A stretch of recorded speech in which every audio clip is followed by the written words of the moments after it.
Krásný den, přátelé u českých víkendů. Dnešní tip na výlet točíme v Kadově, na Strakonicku, Blatensku. Čeká nás hodně historických zajímavostí, ale také přírodních.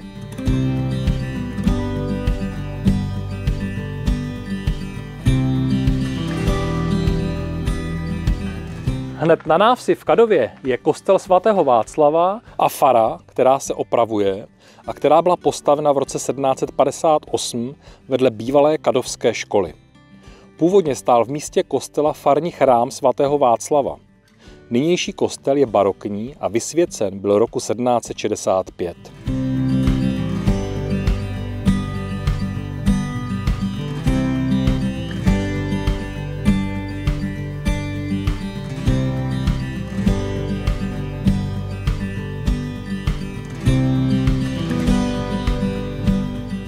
Stará tvrz byla původně dřevěné vladické sídlo, které bylo obehnáno příkopem.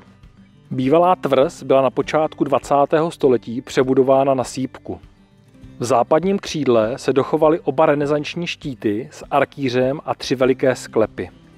Ke tvrzi také patřila zahrada, která proslula vzácnými druhy květin a stromů. Příkopy byly osázeny vzácným druhem lip, jejichž listy se podobaly kněžským kvadrátkům.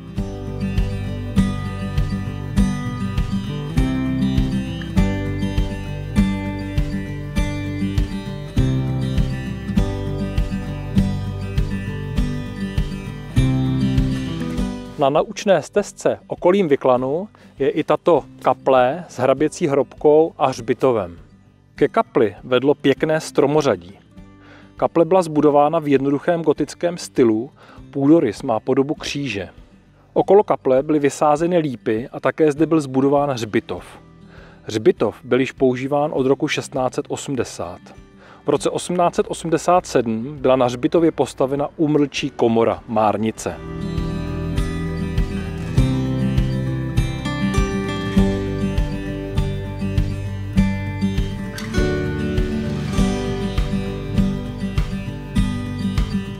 Z obce po žluté stezce okolím Vyklanu. Vydali jsme se na přírodní krásnou stezku. Jdeme se podívat na krásné kamenné útvary.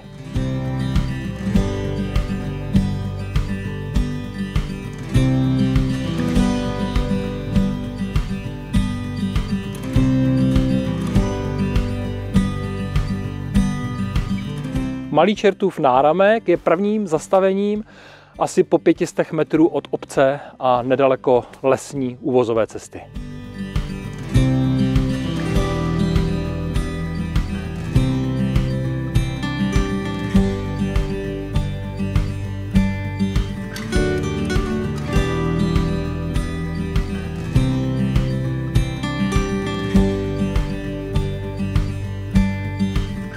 Mezi Čertovy náramky je tento obrovský obětní kámen. A protože nám cestou začalo chumelit, je čas se trochu zahřát.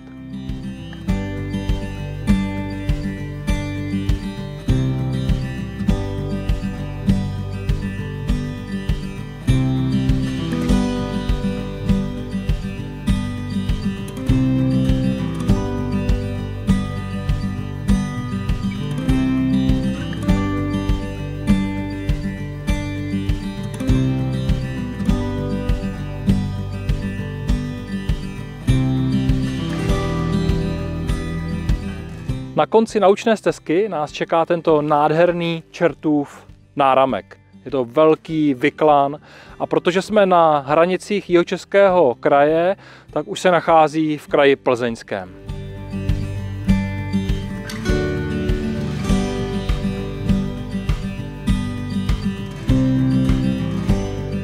Kadovské okolí je totiž velmi bohaté na četné žulové kameny, které jsou zvláště v dnešní době hojně vyhledávány návštěvníky.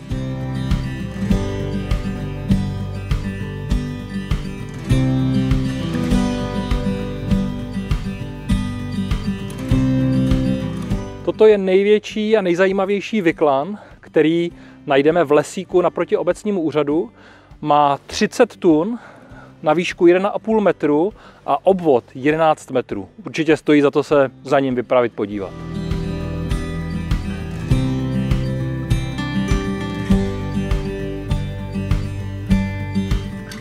Další díly o českých víkendů je za námi. Tentokrát z Blatenska na Strakonicku, obec Kadov, krásné Vyklany, tvrz, zajímavosti, hezká naučná stezka.